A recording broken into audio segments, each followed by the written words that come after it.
नमस्कार साथियों, आज के इस कार्यक्रम में आप सभी का बहुत बहुत स्वागत है।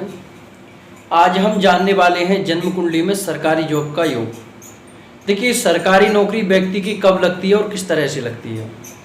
देखो, आज आपके सामने एक जन्म कुंडली लेकर के आया हूँ मैं। इसमें हम जानेंगे कि सरकारी नौकरी का योग किस तरह से बनता है। देखो, हर व्यक्ति चाहता है कि जीवन में सरकारी नौकरी मिले, उसके लिए मिले ये नहीं चाहता, जबकि उसके लिए परिश्रम भी दिन रात करता है। परिश्रम करने के बाद अगर सफलता नहीं मिलती तो कहाँ पर दोष बन रहा है। देखिए, अगर आपकी जन्म कुंडली में सरकारी नौकरी का योग बन रहा है तो आपको जितना परिश्रम कर चुके हैं वह तो खैर ठीक है, लेकिन आपने देखा होगा कई लोगों को कि बहुत कम परिश्रम करने के बावजूद भी वे सरकारी नौकरी आसानी से प्राप्त कर लेते हैं। तो उनकी जन्म कुंडली में क्या होता है, सरकारी नौकरी का योग प्रबल होता है। ऐसी स्थिति में व्यक्ति को ज़्यादा परिश्रम करना नहीं पड़ता।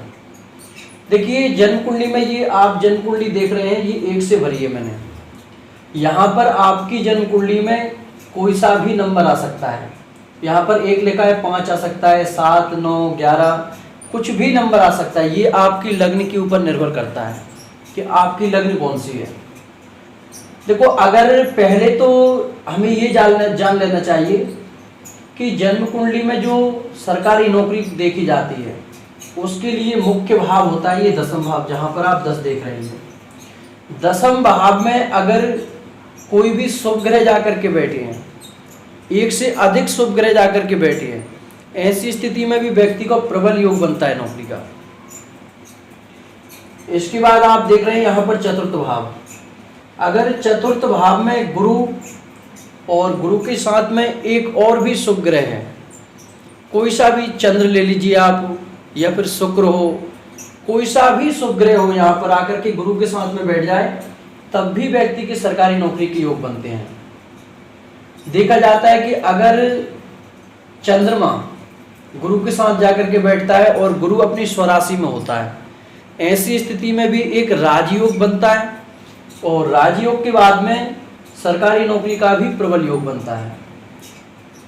अगर चंद्र और मंगल केंद्र में जाकर के कहीं भी बैठ जाएं, केंद्र यानी कि 1, 4, 7 और 10, ये इन चारों भावों में चंद्रमा और मंगल दोनों जाकर के अच्छी स्थिति में बैठ जाएं, देखिए आपकी जन्म कुंडली में ऐसा योग बन रहा है और आप देख भी रहे हैं, लेकिन हो सकता है कि आपकी सरकारी नौकरी नहीं लग पा रही हो।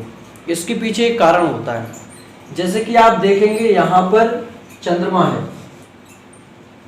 चंद्र है यहाँ पर, तो चंद्रमा होने के बावजूद भी अगर यहाँ पर शनि है, शनि की चंद्रमा पर दृष्टि पड़ेगी, गुरु भी चंद्र के साथ में है, तो क्या होता है कि जब पाप ग्रह की दृष्टि पड़ती है शुभ ग्रह के ऊपर तो वो अपना पूर्ण फल नहीं दे पाते। इसके लिए आपको चाहिए कि जो ग्रह आपके पीड़ित हैं उनके लिए आपको विशेष उपाय करना चाहिए।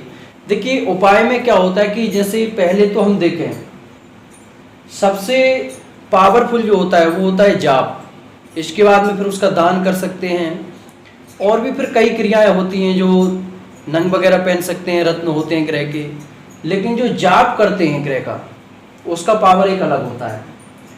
और अगर आप जन्म कुंडली से संबंधित किसी भी प्रकार का परामर्श चाहते हैं तब आपको स्क्रीन पर हमारा नंबर मिल जाएगा, आप हमें कॉल कर सकते हैं।